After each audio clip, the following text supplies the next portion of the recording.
Hi, ശംഖുവും മാവയും വരുന്നത് ഇപ്പോൾ വിളിച്ചു പറഞ്ഞു കേട്ടോ. കറിയൊന്നും ഉണ്ടായിരുന്നില്ല, ഞങ്ങൾക്ക് വേണ്ടിയുള്ളത് മാത്രമേ ഉണ്ടായിരുന്നുള്ളൂ. അപ്പോൾ ഒരു ക്വിക്ക് പ്രിപ്പറേഷൻ ചെയ്യാമെന്ന് വിചാരിച്ചു. ഒഴിച്ചു കറി അബിക്ക് ഭയങ്കര ഇഷ്ടമാണ്. അപ്പോൾ നമ്മൾ വിചാരിച്ചു ഒരു തേങ്ങ അരച്ച് 2 തക്കാളി ഇട്ടിട്ട് കറി വെച്ചെടുക്കാമെന്ന് വിചാരിച്ചു. അപ്പോൾ തക്കാളി അരിഞ്ഞ് വഴറ്റാൻ വെച്ചു. വഴറ്റാൻ വെക്കുന്ന ഗ്യാപ്പിൽ നമുക്കൊരു കിഴങ്ങ് മെഴുക്കുവരട്ടി വെക്കാമെന്ന് വിചാരിച്ചിട്ടോ. അങ്ങനെ കിഴങ്ങെടുത്ത് അരിഞ്ഞുകൊണ്ടിരിക്കുകയാണ്. എൻ്റെ കുഞ്ഞുനാളിൽ എൻ്റെ അമ്മൂമ്മ വെച്ച് തരുമായിരുന്നു നല്ലൊരു കിഴങ്ങ് മെഴുക്കുവരട്ടി. ആ കിഴങ്ങ് മെഴുക്കുവരട്ടിയും മുട്ടയും വറുത്ത് തിന്നുന്നത് എനിക്ക് ഭയങ്കര ഇഷ്ടമായിരുന്നു.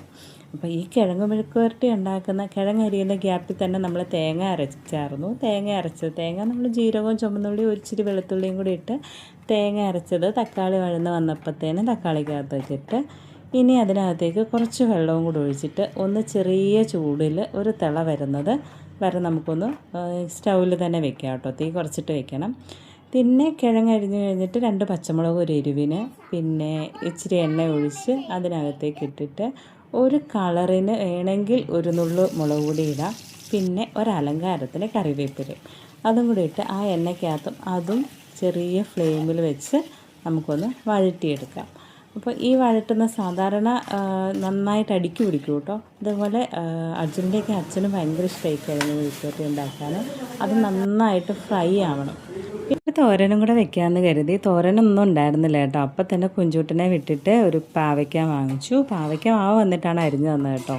പാവയ്ക്ക അരിഞ്ഞു തന്നപ്പോഴത്തേനും അതിന് വേണ്ട തേങ്ങയും ജീരകവും കൂടെ ചെറുതായിട്ടൊന്ന് ചതച്ചെടുത്ത് അരിഞ്ഞ തേങ്ങയും കൂടെ മിക്സ് ചെയ്തിട്ട് അതും ഇതേപോലെ തന്നെ എണ്ണ ഒഴിച്ച് കടുക് വറുത്ത് നമ്മൾ ചെറുതായിട്ട് ചിക്കിത്തോർത്തി, അധികം വെള്ളമൊന്നും ഒഴിക്കാതെ ചിക്കിത്തോർത്തി എടുക്കുകയാണ് കേട്ടോ.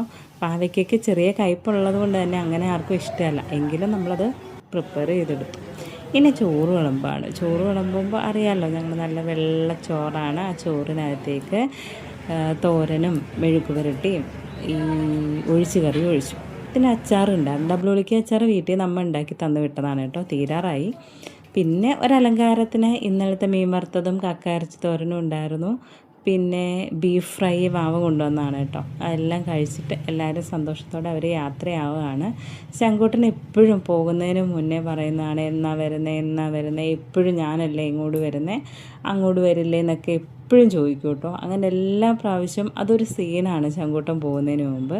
പിന്നെ ഇവർ രണ്ടുപേരും താഴെ പോയി യാത്രയാക്കി വിട്ടിട്ട് കയറി വരുമ്പോഴത്തേനും ഇവർക്കും ഒരു വിഷമമുണ്ട് കേട്ടോ. എപ്പോഴും ഈ യാത്ര പറച്ചിലൊരു സങ്കടമുള്ള കാര്യമാണ്. എല്ലാ ആഴ്ചയിലും വരുമെങ്കിലും അവരെ ആ കണ്ടുമുട്ടി കളിക്കുന്ന ആ 1 മണിക്കൂർ അവർ നന്നായിട്ട് എൻജോയ് ചെയ്യും. വഴക്കുമൊക്കെ ഉണ്ടാവും, പക്ഷേ എങ്കിലും പോകാൻ നേരത്ത് അതൊരു ചെറിയൊരു യാത്ര പറച്ചിൽ വിഷമമാണ്.